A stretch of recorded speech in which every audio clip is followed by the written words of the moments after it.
Bueno, gente, muy buenos días, muy buenas tardes, muy buenas noches. Sean todos bienvenidos nuevamente a nuestro podcast Citas Ciegas. El día de hoy tenemos el gran honor de ir nuevamente a España. Nos vamos hasta la ciudad de Valencia y tenemos con nosotros a Silvia Rueda Pascual, profesora y directora de la Cátedra de Brecha Digital de Género de Valencia, de la Universidad de Valencia.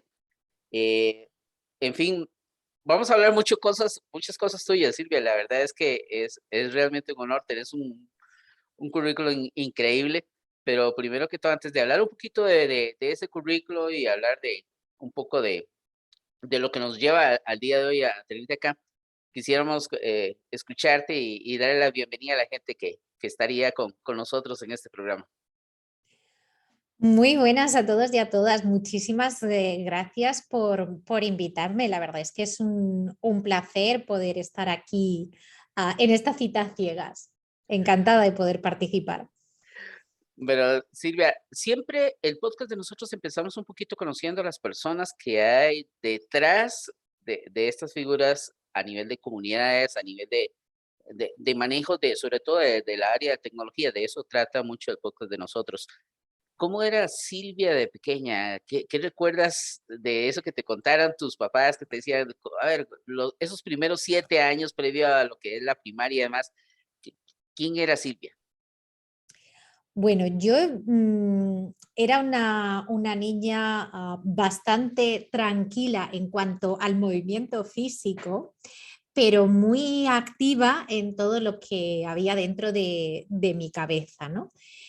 Siempre luego, volviendo la vista atrás, pienso que entonces yo ya quería ser ingeniera, lo que pasa que no lo sabía, no sabía lo que significaba y ha sido con el paso del tiempo cuando lo he podido comprobar. Me encantaba leer, me pasaba las horas leyendo, cosa que mi madre agradecía, salvo cuando llegaba de recién comprar un libro y cuando llegaba a casa ya me lo había leído. Pero sí, en ese sentido, pues también a veces las liaba estando con 12 años, organicé una sentada en el patio del colegio. Entonces, bueno, ya entonces tenía esa vena reivindicativa, ¿no? De intentar solucionar los problemas de todas las personas. Y en ese tiempo, cuando eras niña, ¿qué tipo de libros? Porque me dices que constantemente devorabas los libros. Los adquirías y ibas de camino a la casa y ya habías concluido alguna vez con alguno de ellos. ¿Qué tipo de temas eran los que te gustaba leer en aquel entonces? Pues la verdad es que cuando era más pequeña, sobre todo historias de niñas y niños de mi edad y que tenían muchas aventuras, eso me permitía imaginarme, ¿no? En otros mundos, en otras ciudades, eso me gustaba mucho. Y la verdad es que pues novela, sobre todo novela, es lo que más me gustaba. Pero vamos, recuerdo que fui bastante pequeña cuando, no sé si tendría como 10 años y ya andaba leyendo el nombre de la rosa o cosas así. O sea que sí, me gustaba mucho leer. Y a pesar de que te gustaba leer y que dices que eres una persona tranquila, ¿te acuerdas, como decimos de este lado de Latinoamérica, te acuerdas de alguna travesura, de alguna torta que te hayas jalado cuando eras niña y que te hayan regañado y te dicen, Silvia, no lo vuelvas a hacer? ¿Qué recuerdas de eso? Bueno, la verdad es que en ese sentido yo era sobre todo trasto de liarla en organizar y movilizar así a la gente, ¿no? Entonces recuerdo una vez que yo todos los días al salir del colegio iba a comer a casa de mi abuela y pasaba por una tienda de juguetes y había un perro de peluche gigante, enorme, muy grande, que me encantaba. Y esto era antes de verano, ¿no? Y mi cumpleaños es en el mes de octubre. Entonces yo dije, bueno, ¿y yo cómo conseguiré este perro que todavía queda tantísimo para mi cumpleaños? Total que organicé un cumpleaños cuando no era mi cumpleaños. Invité a todos los niños y niñas de la clase y además calculé el dinero que tenían que poner para venir a mi cumpleaños y que entre todas y todos pudieran comprarme el perro. Claro, cuando se lo conté a mi madre dijo, pero bueno, ¿tú qué has liado? Y sí, sí, fue divertido, fue divertido. Eso Que sí, no celebramos el cumpleaños si no hubo perro, ¿eh? lastimosamente no salió como te lo tenías planeado, pero por lo menos lo llevaste sacado. A ver, me dices que inclusive ya a los 12 años empiezas a organizar grupitos dentro del colegio donde estabas. Desde ese momento, ¿ya empiezas a tener alguna tendencia hacia lo que es el área del estudio a nivel de tecnología o todavía no te imaginabas metiéndote dentro de esta área? ¿Qué era lo que pensabas en aquel entonces, antes de empezar el camino a desarrollarte en un área específica e inclusive asistir a la universidad? Pues a mí me gustaba, lo que más me gustaba de todo eran las matemáticas. En el colegio, así como asignatura, es la que más me gustaba. Entonces, también es verdad que esa parte de que a nadie más le gustaran y fuera yo un poco, eso me hiciera diferente, también me gustaba, ¿no? Porque no me gustaba eso de parecerme a todos los demás. Quizás sea un poco atípico, pero es verdad. A mí me encantaban las matemáticas y las disfrutaba muchísimo, pero no me relacioné con la tecnología. De hecho, estando en el colegio, había una extraescolar de informática, eh, y yo dije, uy, pues me voy a apuntar a esto a ver, pero claro, me apunté el segundo año que daban la extraescolar en el colegio. Entonces, cuando yo llegué a la clase, eran todos chicos, no había ninguna chica que le hubiera dado por eso y no entendía nada de lo que estaban haciendo. Yo veía que escribían símbolos y no entendía nada absolutamente. A mí me dieron una hoja que yo tenía que transcribir en un par de sesiones le dije a mi madre, mira, esto no, yo no entiendo nada, mamá, sácame de aquí que no me convence. Por el paso de los años me di cuenta de que lo que estaban en aquella clase explicando era lenguaje de programación BASIC y porque había GoTos y cosas así, y lo que intentaban era crear con asteriscos y sostenidos y símbolos, crear imágenes pues como de un perro, de algún animal o algo así. Pero pues me temo que no sé, que no fue el mejor o la mejor docente, era un profesor, no me cautivó y ese primer contacto no fue nada positivo.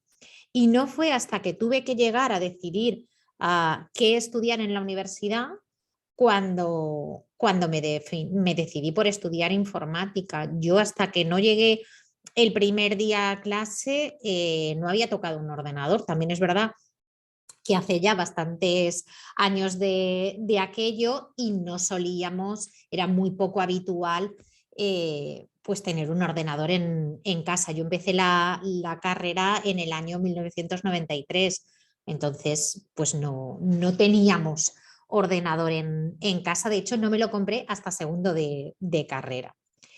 Así que nada, no fue una vocación en ese sentido tardía. A mí en el instituto sí que sabía que me gustaban mucho las matemáticas, la física, pero sobre todo resolver problemas.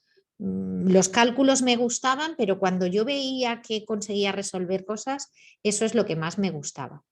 Y cuando pensaba en que estudiar en la universidad, pues dudaba si coger matemáticas, si coger física, pero yo decía, sí, ya, pero es que yo quiero usar esto para conseguir algo, ¿no? Y todavía no sabía que eso era ingeniería. Entonces estaba muy de moda quienes teníamos buenas notas que estudiaran la carrera que más pedían aquí, entonces era ingeniería en telecomunicaciones. Y yo puse esa la primera, pero después no sabía qué poner. Y es verdad que un amigo de la familia de toda la vida habló conmigo y me dijo, Silvia, ¿por qué no estudias informática? Yo creo que te gustará. Y, y, la verdad es que yo creo que de los mejores consejos que me han dado en la vida, porque he podido disfrutar de esta vocación a lo largo de toda mi vida y además durante la carrera me di cuenta que la parte de telecomunicaciones no me gustaba demasiado. O sea que elegí muy bien. Sí, de hecho, precisamente de esto que me indicas, ¿en algún momento al principio de la carrera tuviste dudas con respecto a que realmente eso era lo que querías estudiar? ¿O simple y sencillamente se fue todo muy llano durante todo el periodo? Pues a ver, al principio en primero, ah, sí que es verdad que tuve como un poco de shock, ¿vale? Porque tuvimos una asignatura de métodos numéricos que se desorganizó un poco. También he de decir que yo fui la primera promoción que hubo de ingeniería informática en la Universidad de Valencia. Entonces, claro, fuimos un poco experimento, ¿no?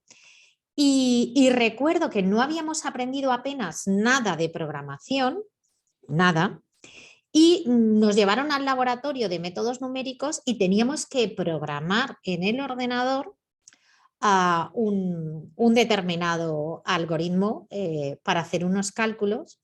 Y para más INRI, ese algoritmo, ese conocimiento, la parte matemática, tampoco habíamos visto cómo hacerla en la asignatura de teoría de métodos numéricos.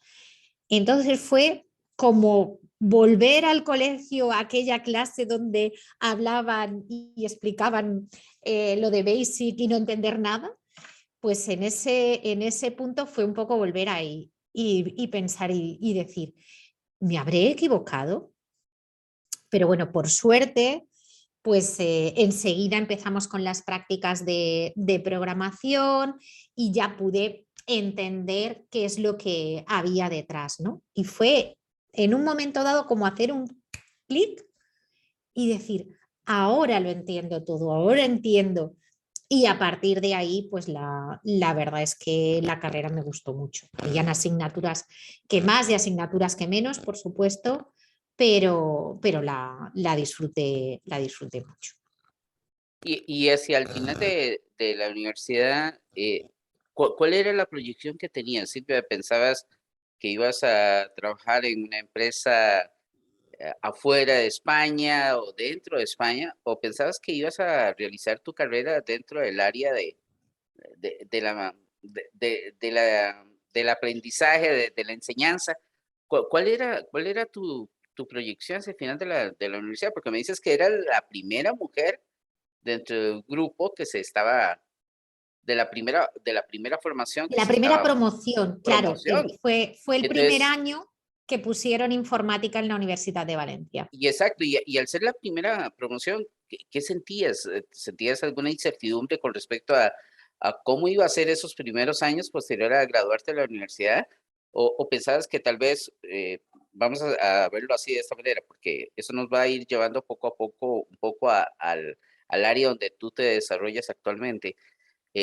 Anteriormente se decía, sobre todo en mi país, generalmente cuando las mujeres estudiaban ciertas carreras que específicamente están como muy dominadas por los hombres, terminaban enseñando y no se desarrollaban dentro del ambiente donde generalmente el ambiente empresarial. ¿Cuál era tu proyección en aquel momento al final de tu carrera? Pues la verdad es que no tenía claro exactamente en qué quería trabajar, pero desde luego yo no me planteaba entonces lo de ser profesora, no, no me lo planteé. Es verdad que cuando yo acabé, de hecho, el último año antes incluso de acabar la carrera, me dieron una beca de colaboración y ya empecé esa vinculación con la universidad. Pero es que casi todos mis compañeros y, bueno, sobre todo compañeros, como éramos la primera promoción, hubo muchos que nos quedamos a trabajar en grupos de investigación dentro de la universidad, ¿no? Y a mí, pues me pasó lo mismo. El hacer esta beca de colaboración me permitió quedarme dentro de la universidad, pero no pensando en ser docente, sino pensando en hacer pues I más D más I, el hacer investigación, el hacer transferencia. Esa fue mi primera aproximación. Es verdad que fui a una entrevista de trabajo fuera en una empresa, pero no me terminó de motivar. Yo quería hacer algo más novedoso, no sé, algo más radical. Y de hecho, estuve durante muchos años, nada más terminar la carrera, haciendo simuladores de conducción. Entonces, pues sí, era más novedoso y no era habitual poder hacer ese tipo de cosas en una empresa en Valencia en el año 98. Y Silvia, hoy Silvia como tal nos indicabas que que sos la directora de la cátedra de brecha de género en tu universidad, pero eh, también dentro de todas estas cosas que dentro de la parte de investigación que realicé un poquito sobre ti, veo que estás muy ligada con todo lo que es las luchas a nivel de, no solamente del hecho de la igualdad a nivel de género, sino también de la participación de las mujeres dentro de lo que son las distintas áreas de tecnología y la matemática y en sí. A ver, a finales de la década de los 90, ya, ya saliendo de la universidad, ¿te veías formando parte como líder de un grupo de mujeres o todavía pensabas que eso no era necesario en aquel entonces impulsar? En aquel entonces yo no era consciente de todo lo que había que cambiar en el caso de que nos afecta y todos los obstáculos que nos encontramos las mujeres en nuestra carrera. Sí que es verdad que a lo largo de toda mi etapa, tanto en el instituto como en la universidad, esa parte reivindicativa mía me acompañó siempre. Fui representante de los estudiantes en el instituto, dentro del consejo escolar de mi instituto. Cuando estuve en la universidad, fui presidenta de la Asociación de Estudiantes, de Alumnas y Alumnos de la Facultad de Física, que era donde estaba entonces integrada la titulación de Ingeniería Informática.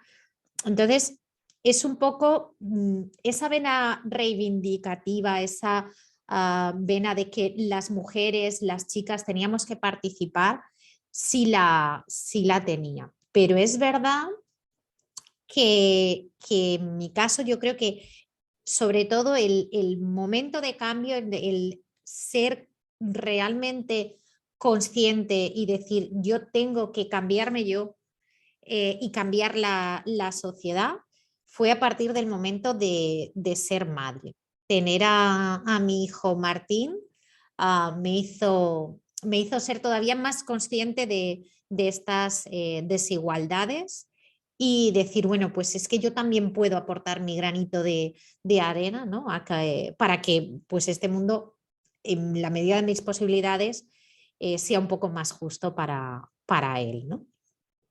Y Silvia, estamos hablando de que vives en Valencia, estamos hablando que es la tercera ciudad más importante en cuanto a grupo o concentración de grupo de ciudadanos en España, después de Madrid y de Barcelona. Y tengo entendido que casi el 84% de los servicios, de los trabajos que se dan en Valencia tienen que ver mucho con las áreas de servicio. Sin embargo, según leía en una entrevista que habías participado para uno de los diarios, para el diario feminista específicamente, eh, hay muy poca participación de las mujeres, inclusive ha ido bajando a través del tiempo. Nos mencionabas ahí de que en un principio había una participación casi de un 30% de las mujeres en temas de tecnología, pero que ahora prácticamente había bajado a un 50%. Eh, ¿A qué crees que se debe si bien vos lo mencionas algo en ese artículo, pero lo quisiéramos escuchar acá en el podcast, ¿a qué crees que se debe esa disminución de la participación de forma activa de la mujer dentro de las áreas de tecnología como tal? A ver, como bien dices, es verdad que Valencia y en general España es un país que está muy volcado en el turismo y en los servicios que ofrecemos. Es verdad que en la Comunidad Valenciana está creciendo mucho todo lo que son las empresas del sector tecnológico. Es un sitio fantástico para vivir, tenemos muy buen clima y además pues, en el sector tecnológico hay cierta movilidad, hay cierta flexibilidad a la hora de teletrabajar que igual en otros sectores no es tan posible. Y están creciendo mucho las empresas del sector en la Comunidad Valenciana. Sin embargo, tanto a nivel de España como a nivel de Comunidad Valenciana, somos muy pocas mujeres las que trabajamos en el sector. Actualmente en la Comunidad Valenciana, el 74% de las empresas del sector TIC no tiene contratada a ninguna mujer, que ya es grave. Lo peor es que ese dato se ha incrementado mucho respecto a los datos de 2019. Esos datos son de 2020 y es que algo que pasó en 2020, como es esta gran pandemia que hemos tenido, pues es representativo de por qué las mujeres no estamos aquí, ¿no? Son varios factores los que confluyen en que al final en este sector seamos pocas mujeres trabajando. En el caso concreto del cambio entre 2019 y 2020 es claro, son más de 10 puntos de diferencia en el número de empresas que contrataban mujeres. Y es que cuando hubo que quedarse en casa cuidando de nuestras hijas y de nuestros hijos, como es lamentablemente una cuestión muy estereotipada y los cuidados pues se considera que son tarea de mujer, lamentablemente pues después de mucho tiempo es algo que está muy interiorizado, ¿no? Y quienes más dejamos los empleos para facilitar esos cuidados fuimos las mujeres, ¿no? Ese hecho de que nosotras nos dediquemos más a los cuidados es algo que afecta en todos los sectores económicos, no es algo específico de las tecnologías. Entonces, ¿por qué hay tan pocas mujeres aquí? Pues primera porque elegimos menos estas vocaciones, que es el dato que me comentabas. En los años 80 eran un 30% de mujeres en España las que se decantaban por estos estudios y actualmente estamos en el 13%. Entonces, claro, ¿qué ha pasado, no? ¿Por qué vamos siendo tan pocas? Pues aquí hay varios factores que lo explican. El primero está relacionado con esos estereotipos, eso que al final, de manera inconsciente, identificamos con cosas de chicas y cosas de chicos. Y no es que yo diga que hay cosas de chicas y cosas de chicos, sino que nuestra sociedad, toda la información que recibimos de los anuncios en televisión, de las series y películas que vemos, todos los mensajes que nos llegan van en esa línea. Yo no sé, en vuestro país imagino que ocurre lo mismo, pero aquí en España solo hace falta darse una vuelta por la sección de ropa de bebés para ver cómo los mensajes que nos transmiten a niñas y niños son diferentes. Nosotras tenemos que ser princesas, bonitas, calladas. De hecho, aquí en España hay un dicho que es calladita estás más guapa. Mientras que ellos tienen que ser superhéroes, tienen que ser dinámicos, tienen que ser capaces Y eso nos genera unas expectativas, tanto a nosotras como a ellos, tremendas, porque cumplir con eso es difícil para nosotras, pero también para ellos. O sea, tener que ser un superhéroe es un reto demasiado, demasiado difícil de alcanzar, ¿no? Entonces ahí ya empiezan a surgir las diferencias. De hecho, hay estudios que dicen que, que esas diferencias quedan patentes a partir de los 6 años.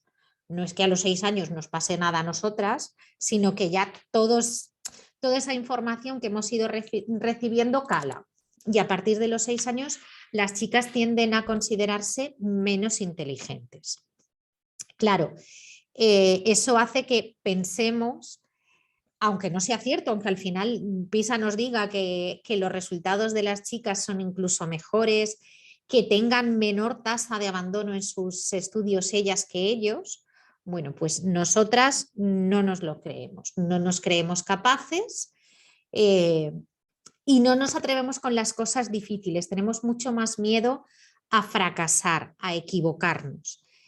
Claro, ¿qué es lo que pasa? Pues que además tradicionalmente todo lo que son las profesiones relacionadas con ciencia, tecnología, ingeniería, matemáticas, todo lo que son las STEM, pues se consideran difíciles.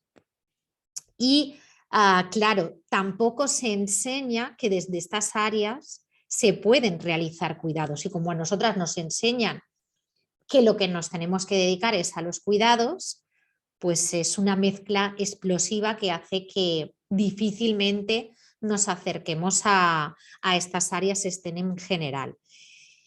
Además, en el caso de la informática, los estereotipos todavía son mayores. El identificar a alguien que se dedica a la informática con alguien un poco friki, que está todo el día delante del ordenador, que no sale, todavía hace que a las chicas les tire más para atrás, ¿no? Entonces es un cúmulo de factores, es una mezcla, como decía, explosiva y sí, además en general, todo lo que se relaciona con profesiones, con estudios, dijéramos, de éxito y difíciles, son mucho más competitivos y nosotras nos retraemos de las áreas más competitivas. En España, por ejemplo, esto se está dando también mucho en matemáticas.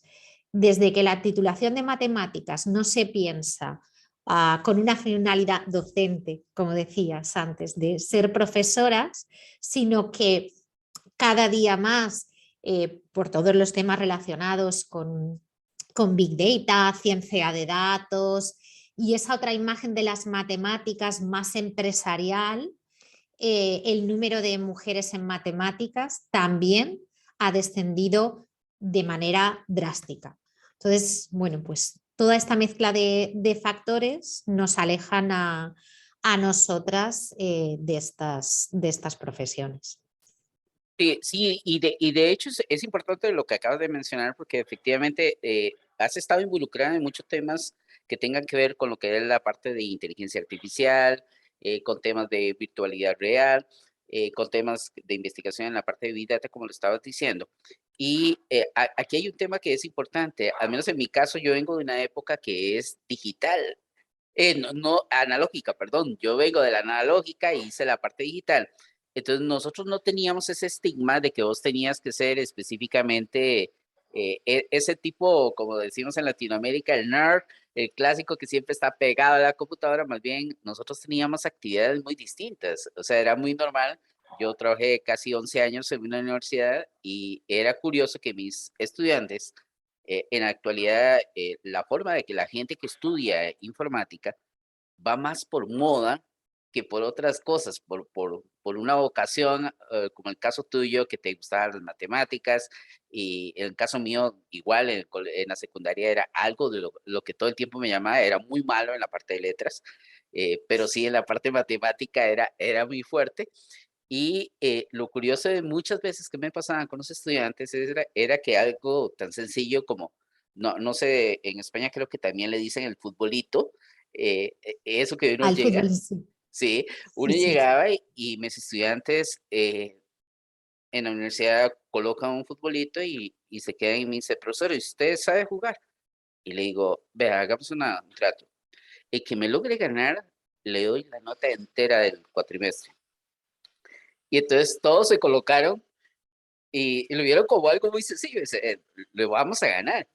Y al final de cuentas, para no hacer largo el cuento, fueron pasando uno tras otro y el único hubo solo uno de los alumnos que logró hacerme un gol.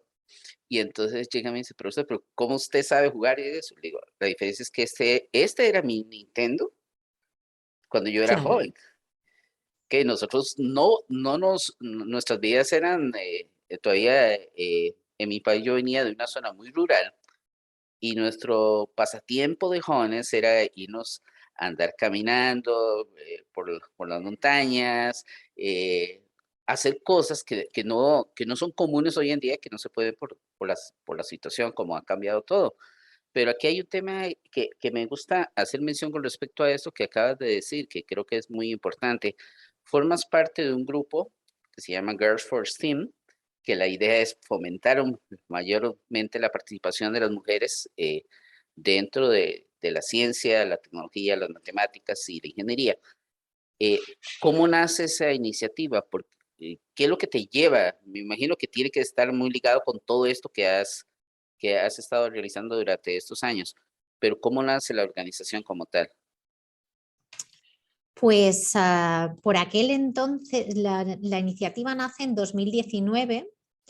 Yo en el año 2015 pasé a ser la directora del departamento de informática y, y entonces era la directora de la escuela donde está ahora el departamento de informática, era también una mujer. eh, Paula Marzal, nos conocemos, hemos ido trabajando durante muchos años juntas y bueno, pues se creó un ambiente propicio, ya se llevaba durante muchos años trabajando en intentar que vinieran más chicas a estudiar ingeniería aquí a la escuela. Lo que pasa es que cuando íbamos y hacíamos actividades con bachillerato, con secundaria, ya veíamos que no había chicas. Entonces, ¿a quién vas a convencer para que vengan si ya no están, ¿no? Entonces, pues nos pusimos a investigar y es cuando aprendimos todo esto que comentaba, ¿no? Que es desde mucho antes, cuando las niñas ya deciden que este tipo de vocaciones y de profesiones no va con ellas. Y entonces por eso cuando llegamos a esos últimos años de secundaria, ya bachillerato, ya no hay chicas que hayan elegido esta rama, sobre todo la rama tecnológica, ¿no? La rama de ingeniería, que es la que tenemos más cercana aquí en la escuela. Entonces decidimos que era momento de actuar y de ir un paso más allá y de organizar algo en lo que nos dirigiéramos a los chicos y chicas desde esas edades más tempranas, ¿no? Nuestro punto de vista era que la universidad tiene que ser ese nexo de unión entre el mundo preuniversitario y las empresas. Y creíamos que ahí la universidad también, para que hubiera más mujeres en ese mundo profesional, tenía que tener un papel importante, ¿no? Además, enseguida, bueno, pues vimos que teníamos un apoyo enorme dentro del Vicerrectorado de Igualdad, Diversidad y Sostenibilidad de aquí de la universidad. Pedimos ayuda a una convocatoria del Ministerio, de la Fundación de FECIT, de la Fundación de Ayuda por la Tecnología aquí en España, y nos lo concedieron. Nos juntamos un grupo bastante grande, tanto de chicos como de chicas, muy concienciadas con estas ideas aquí en la escuela. Y a partir de ese momento, pues empezamos a trabajar en visibilizar referentes, mujeres trabajando en estas áreas, para que tanto los chicos y sobre todo las chicas pudieran conocer a mujeres reales que trabajaban en esto, porque es muy importante que perciban, que se puedan identificar en esas mujeres para que decidan cursar estas profesiones, ¿no? Muchas veces vemos que hay una falta enorme de referentes mujeres en los libros de texto, en todas las áreas, pero sobre todo en las relacionadas con STEM. Pero si ellas se sienten que no son muy inteligentes y el ejemplo que le ponemos es Marie Curie, pues difícilmente se van a poder ver identificadas, ¿no? Porque dicen, sí, sí, claro, Marie Curie, que ganó 2 premios Nobel, por supuesto, pero ella es una fuera de serie y yo no. Entonces yo no voy a poder llegar. Entonces es muy importante que vean que no hace falta ser Marie Curie para dedicarse a las STEM, que cualquiera podemos hacerlo. Es verdad que hay personas que por su situación, por su contexto, no podemos pensar que solo depende de ellas y de ellos, ¿no? Hay personas que tienen situaciones familiares complejas y no podemos obviar ese hecho. Pero con ayuda del sistema, con voluntad propia, pueden conseguirlo. Desde luego, lo que no tiene que pasar es que piensen que no pueden conseguirlo. Entonces, bueno, lo que intentamos desde el proyecto es organizar actividades que les permitan creer en ellas mismas y en ellos mismos.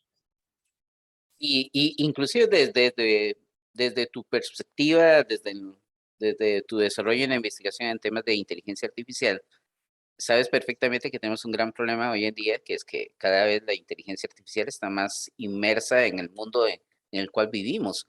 Y sabemos que también que, que no toda la inteligencia artificial se desarrolla dentro de un contexto global y está con un nivel de sesgo tremendo, sobre todo dependiendo de donde la misma se lleva a cabo. O sea, teníamos el famoso caso de hace unos años de Google, de la parte de procesamiento del lenguaje natural, donde fue desarrollado por un grupo de indios y resulta que toda la inteligencia artificial creada alrededor de ese lenguaje de procesamiento natural tenía un sesgo basado en la parte de la religión, las creencias de las personas, y esto hacía muchas veces a la hora de utilizar la herramienta por parte de Google, que lo puso a la comunidad, entraba en grandes diferencias en cuanto a cómo se veía una cosa a la otra. El hecho de que las mujeres hoy en día no estén tan incluidas dentro del tema de tan participativas, ¿qué tanto, qué tanto crees tú que puede afectar ese sesgo con respecto a las cosas que se vayan desarrollando actualmente y en las futuras que están por venir? Pues tiene un impacto absolutamente enorme, trascendental y en algunos casos dramático, ¿no? Porque al final todas las conclusiones que sacan la inteligencia artificial se basan, como bien decías, en datos. Y el volumen de datos de mujeres es muy inferior al volumen de datos de hombres. En general, el mayor volumen de datos se centra no solo en hombres, sino en un perfil muy específico de varón heterosexual, caucásico, ¿vale? Entonces, quien no encaja en ese patrón tiene muy difícil que la inteligencia artificial, que las aplicaciones de hoy en día le ofrezcan las mismas posibilidades que a esta persona, ¿no? Ejemplos, como bien has dicho, en el reconocimiento del habla hay muchos, pero en todos los niveles, bueno, pues, desde Amazon, que el sistema que hizo para contratación de personal, como tenía pocos datos de expertas, asumió que ser mujer era algo negativo y no contrataba mujeres, por ejemplo, a cosas más mundanas, ¿no? Y es que el primer joystick de videojuego que se desarrolló con perspectiva de género fue por Google en el año 2019 y hasta ese momento no habían pensado que los mandos muy grandes, como las mujeres del pulgar al índice, la distancia es menor, lo teníamos muy difícil para llegar a los botones, ¿no? Pero esos sesgos en los datos están presentes por todas partes, incluso en la información que recibimos cuando navegamos por Internet y nos ponen un tipo de anuncios o nos ponen otro tipo de anuncios. Y eso va a tener consecuencias enormes en el trabajo que tengamos las personas, en las posibilidades que tengamos las personas y en consecuencia, al final, en nuestros derechos como ciudadanas, porque no vamos a tener los mismos derechos y solo se van a potenciar las desigualdades, y si estamos fuera de estos sectores, al final son sectores donde los puestos de trabajo son con una remuneración muy buena en general, mucho más que en otros sectores, y que si las mujeres estamos fuera de ahí, pues no haremos más que incrementar, ¿no?, esa desigualdad salarial, eh, y el tener menos acceso a ese mundo del futuro.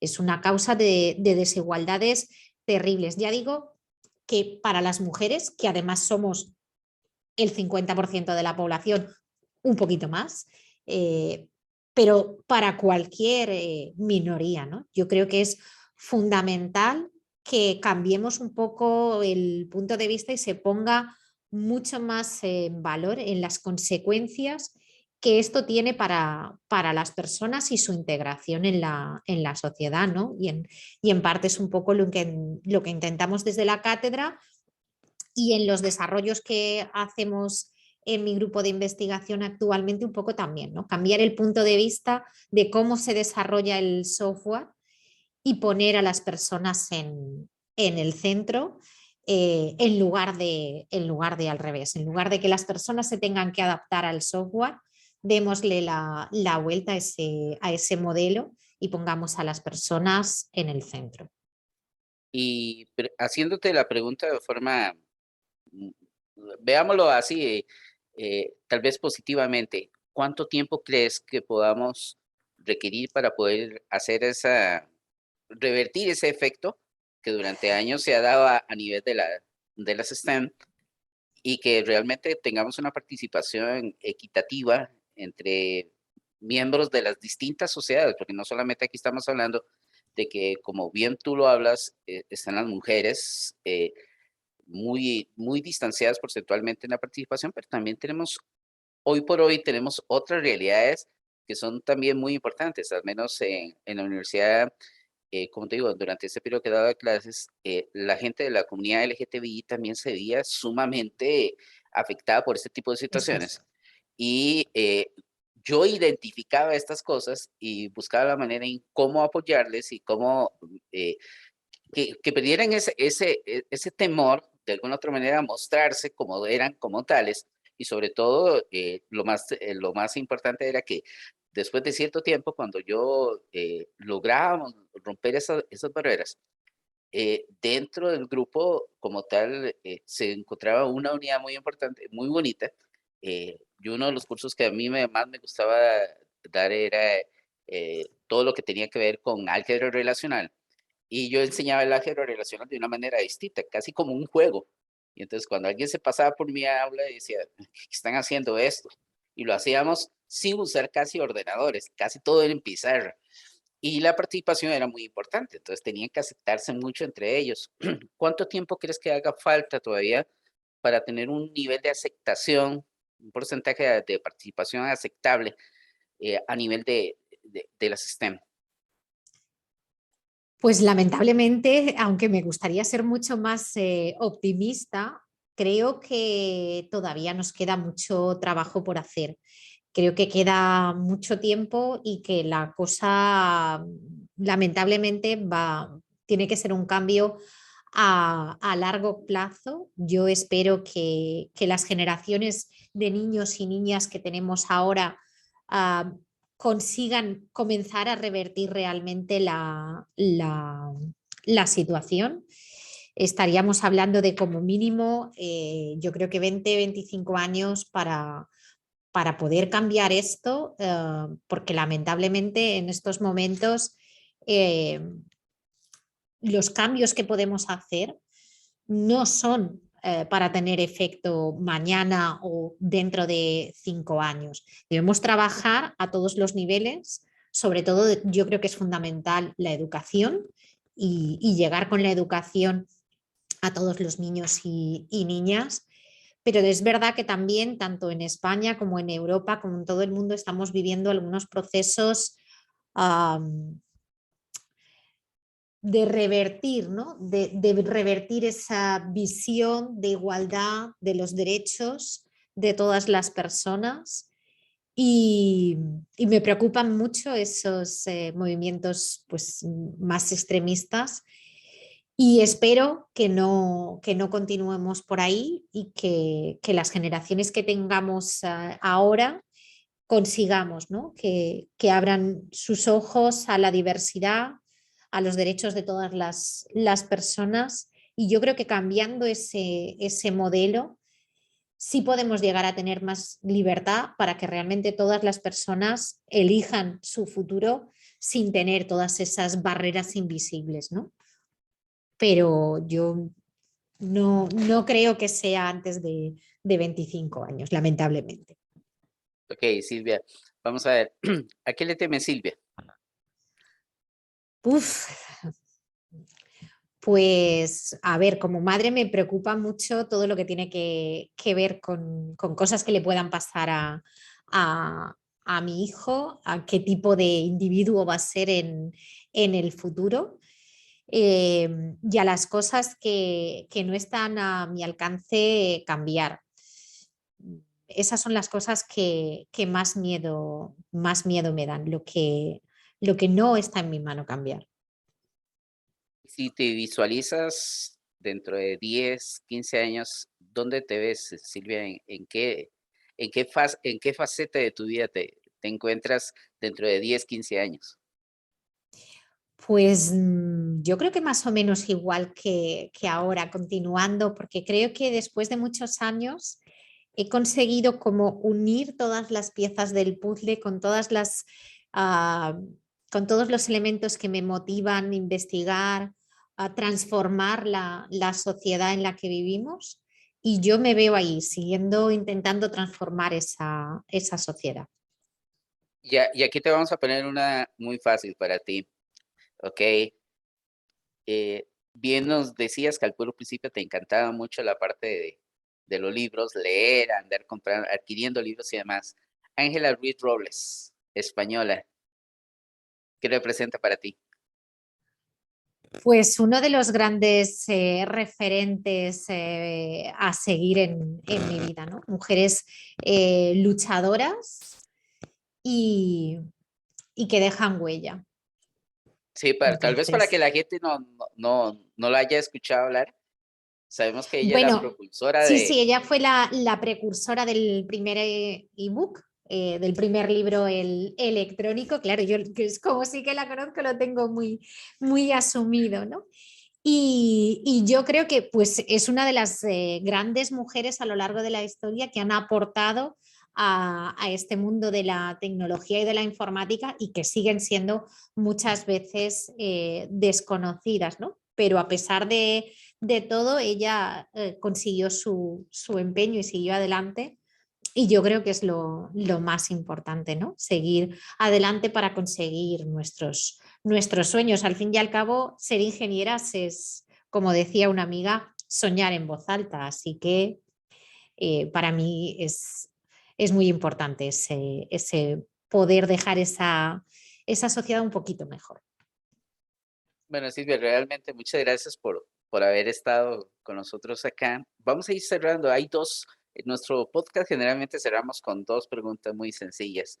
Una de ellas, bueno, la gente de tecnología, hablando de este tipo de sesgos o de prototipos ya creados, generalmente dicen que a veces somos un poquito mal hablados por ese tema de estar tan ligados con computadores y a veces tan inmersos en nosotros mismos. ¿Cuál es esa frase innombrable que tiene Silvia que podemos hacer nombrable el día de hoy? Que dice cuando se enoja, cuando algo no sale bien, cuando estás en medio de una investigación y dices, mierda, la cagué, lo boté los datos. ¿Qué- qué- ¿Cuál es esa frase que podemos conocer de ti, Silvia?